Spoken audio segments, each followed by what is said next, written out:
I want to start by talking about what happened to you that made you make this your life's work? What changed in your life and when did it happen? Was there some sort of event or something that sort of catalyzed it?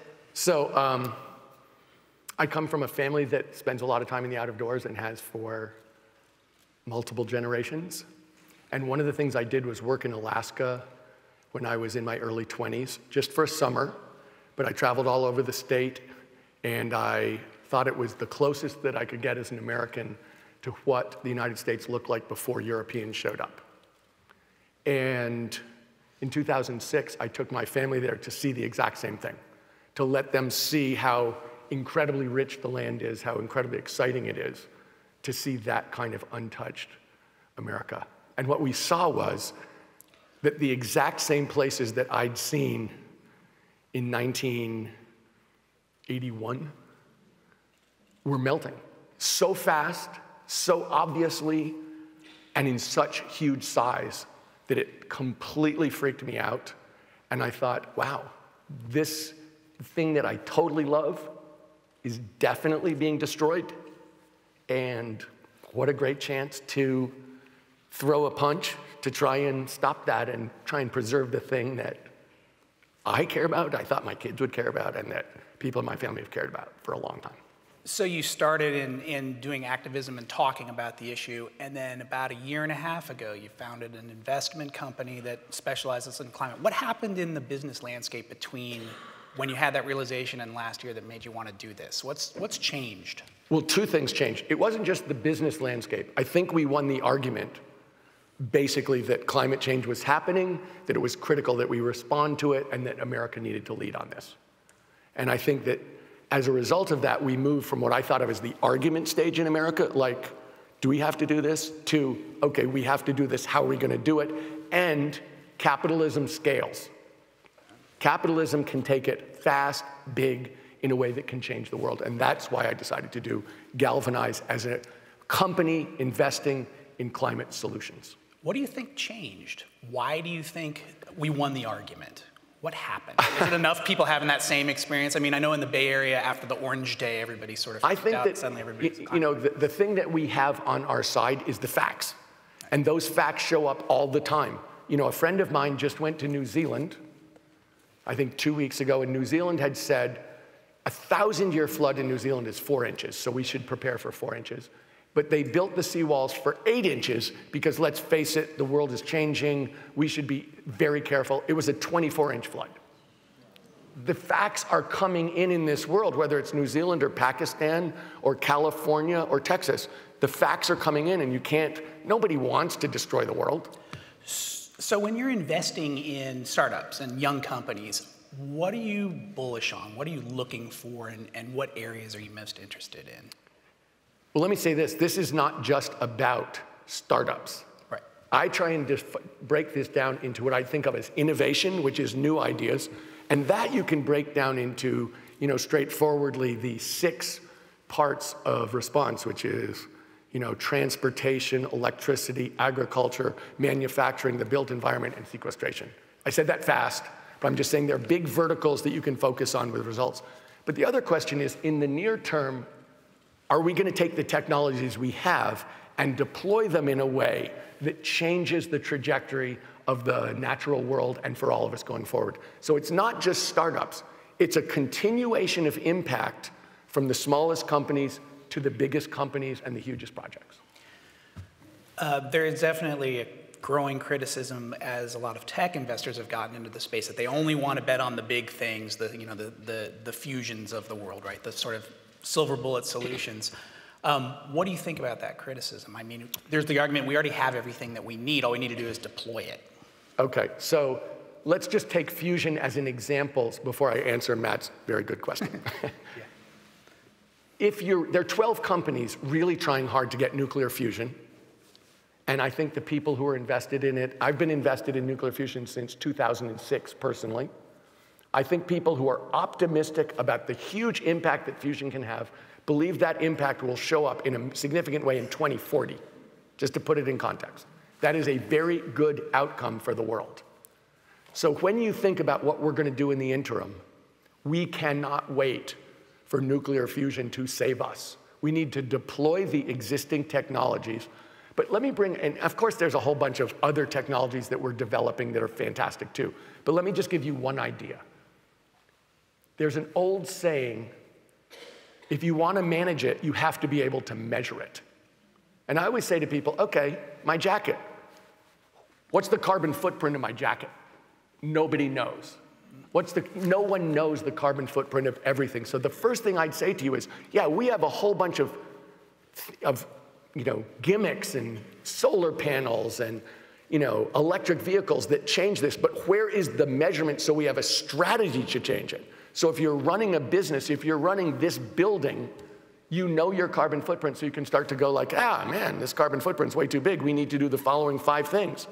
Until you can measure it, how the heck do you actually manage the transition? But I look at sort of what's happened with carbon credits, and there's measurement, and then there's the sort of wink, wink. We'll sort of, maybe these measurements aren't precise, but it's good enough for us. Do you need some kind of, I don't know, government definition? Do you need an agreed upon standards body? How does that work? I don't think there's any question that you need an agreed upon standards body. I mean, I'll just give you some numbers so that you can put it kind of in context. If you look at the European carbon credits, so that is a government-run credit system, they hit 100 euros per ton in February of 23 for the first time ever. If you look at the California carbon credit, in February they were around $26 and change per ton. So roughly a quarter of Europe. If you look at the voluntary carbon market, the so-called offset market, which is, I think, what Matt was referring to, where if you feel like, oh my gosh, I should offset my carbon emissions personally or as a company, the market right now is about $2 a ton.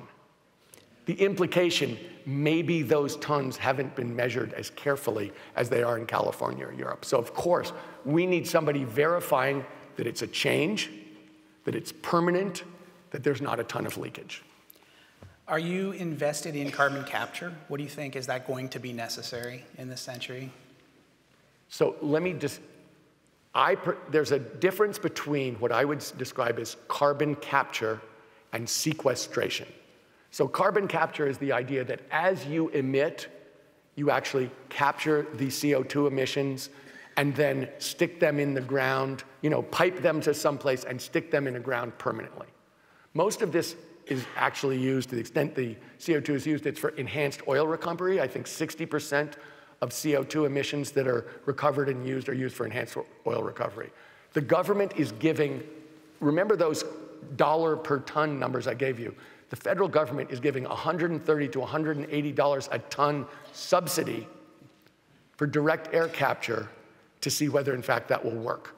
Sequestration is something different. Sequestration is something where you're changing the way that CO2 is emitted, or you're actually sucking CO2 out of the air through plants or seaweed or a variety of things, and that you're then storing it in the earth.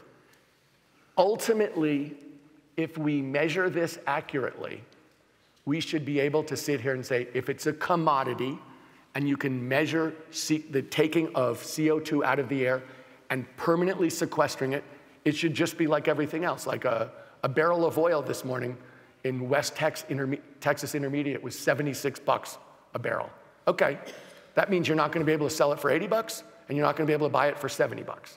And that's where we're going in CO2 sequestration, but you've got to have it be verified with a credible, the equivalent of, the SEC or Moody's or something. Are you invested in any companies in that space? Are you doing that? Are you working on that? Totally. Look, one of the things I said was, of the 6 big verticals, sequestration is one. And if you look at net zero by 2050, okay, we emit something like 42 gigatons a year. Net zero by 2050 implies we're not going to zero emissions. We're going to go down to hopefully 10 gigatons. Net zero means we're sequestering 10 gigatons a year. That's a huge industry that doesn't exist, that has to exist. And therefore, figuring out how to make that happen, Matt, is something that has infinite permutations. What about, so we talked a little bit about fusion. What about traditional nuclear? Fission and microreactors, there's been some investment in that So we have been space. looking at this really closely. When you think about nuclear, if we can just try to, and it's not necessarily easy, take away all the emotion. Right. Thinking about nuclear is basically three things in my mind: cost, safety, and what are you going to do with the toxic leftovers? No one has really come up, just so you know, with an answer for the toxic leftovers, which are toxic for 100,000 years. So the answer was Yucca Mountain. Yeah, what happened with Yucca Mountain? Isn't that the idea? The people in Nevada were like, we're not taking your 100,000-year toxicity and sticking it in our water supply. Thank you very much. So the actual answer that people are using for nuclear waste is keep it where it is. Don't move it. Leave it where it is and we'll figure it out later. So when you look at all of the new fission nuclear stuff, they're trying to deal with all three of those things. Safety, which I think they're doing pretty well on. Cost, unclear, but if you look at the cost of what people have tried to do recently in the United States, very high. And they've done a lot of stuff to make the nuclear waste more pelletized, more containable, but no one's really understood what to do with those pellets for the next 100,000 years. Can you recycle the waste and sort of use it again? You can reduce it, yeah. You can make it less, but there's no way to really solve that problem. And then you have to ask yourself, if that solves a bigger problem, are we then going to just put off the solution and do that? That's a real question for society. Yeah.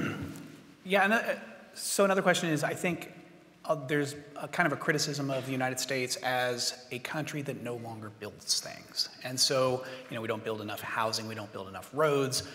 In the case of climate change, there's an argument that, again, we have the wind, we have solar, we have all of the solutions we need, but we don't have the transmission lines to get it from point A to point B. And there's arguments, if you're pro-nuclear, there's also a lot of regulation involved with that. How do we become a country that builds again? And it's more than just allocating money. There has to be some kind of political will. There has to be something else there. Well, I think that, obviously everybody knows the acronym NIMBY, not in my backyard. And of course, in the United States, a lot of the things that we need as a society, people in Nantucket don't really want to look at the windmills off their veranda. And that's, an example of kind of what's going on. The ability to get permits in California for offshore wind, which pretty much has to happen, I think is 6 or 7 years. If you think that we have until 2030 to reduce CO2 by about 50%, giving up 6 or 7 years to get a permit, if you do the math on 2030 minus 2023, is kind of expensive. So there's a huge issue about that. There's a huge issue about being able to connect renewables to the grid. But let me address for 1 second the idea that the United States doesn't know how to make things anymore. I don't believe that. I mean, a lot about the IRA is to try to equilibrate American manufacturing costs to world costs and specifically Chinese costs. So that's a huge part so that, in fact, we will manufacture all kinds of things. Okay. We can discuss that for a long time, but let me say this too. There is great technological manufacturing improvement going on in the United States today. And I think, I'm looking at some companies, and I have some friends who've started companies where they're doing a completely disruptive way of doing manufacturing that I think can have a huge impact about where manufacturing is done, how much it costs, and really kind of the ability to do circular manufacturing so that every material used you can basically reduce it to dust and reuse it.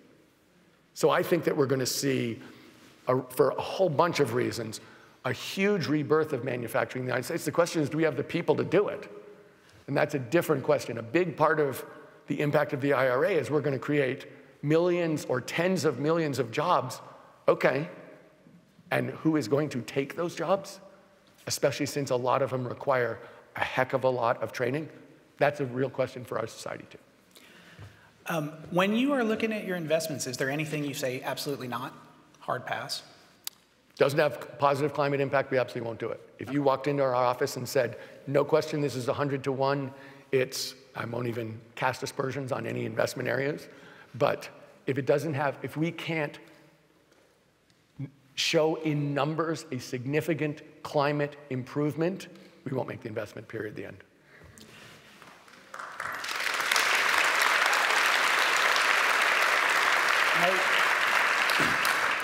You are also not just investing in companies, but also in real estate. How does that work? How are you evaluating real estate purchases with regard to climate? So let me say this. I know I was moving fast and I apologize, but I said there's 6 big verticals. One of them is the built environment, what people do to heat and cool, the big HVAC systems in buildings. And one thing I'm pretty clear of, between now and 2050, we're not knocking down every building in the United States and rebuilding it. That is not going to happen. So what we're trying to show that you can make more money by taking a building and turning it to as close to net zero as possible, that will increase your income, get you a higher multiple, and overall, it's a selfish, capitalistically sensitive thing to do. And if we can show that convincingly, and we're working our ass off to do it, then we think all of the real estate owners around the country can follow a template of how to do it, the things they need to do, the cheapest, fastest, best ways to do it, so that we can all green our buildings and deal with one of the 6 big verticals.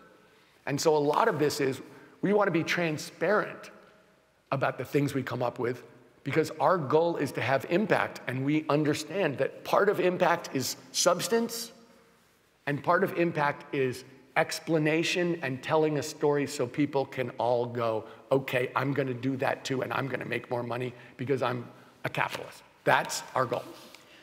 So that almost leads into my next question a little bit. For my entire adult life, we've known about climate change, and it's been a partisan issue in the United States, not everywhere else. How does it become a bipartisan or nonpartisan issue in the United States? Can that happen, and is that a major stumbling block to actually having meaningful reform? Well, first of all, this is a global issue, so to all the Americans like me here, this is a global issue. We are important, but we're very, very far from the whole ballgame. And to be clear, the US is an emitter of 11% of the CO2 in the world. So if we cut that in half, we're at 5.5%. We are not saving the world by changing our behavior. As a country, though, one of the things I strongly believe is, this country was built to make big decisions and to push hard and to try and lead. So I believe we can have a much bigger impact than just the substance of reducing our own. And we cannot do that, not to be grandiose, but we cannot do that as a house divided. That cannot happen. This has to happen as an all-of-society move. And that means all the people, and that's why I'm trying to do this through capitalism. I'm trying to make the point, if you listen to me about real estate, you want to be smart in real estate and make more money, do this. We're trying to show in companies, you want to make more money, you want to grow faster, this is a huge tailwind at your back. If you don't do this, you're a dope. That's our point. And we don't think people are dopes. We think people are going to come around. We think all of these people are going to see their bottom line requires this. Now, do we need the government in here? Yes. Do we need the American people broadly in here? Yes. But the facts are on our side, and there's nobody in America who wants their kids and grandkids to suffer greatly. Nobody. So we can't have half the country fighting us. And I don't think they are. Look, if you look at the statistics in terms of registered Republicans, depending on how you ask the question, somewhere between 57 and 75% of registered Republicans want America to have a significant climate response. That is what we need in this country. We're not getting 100%. We need all of society to pitch in here, though, and to understand that we're on the same side.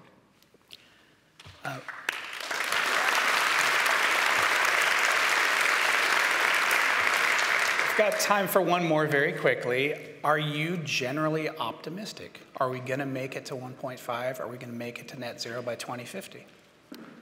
I think if you talk to scientists and ask realistically, are we going to keep warming below 1.5 C? So first of all, no one in America knows what 1.5 C means anyway.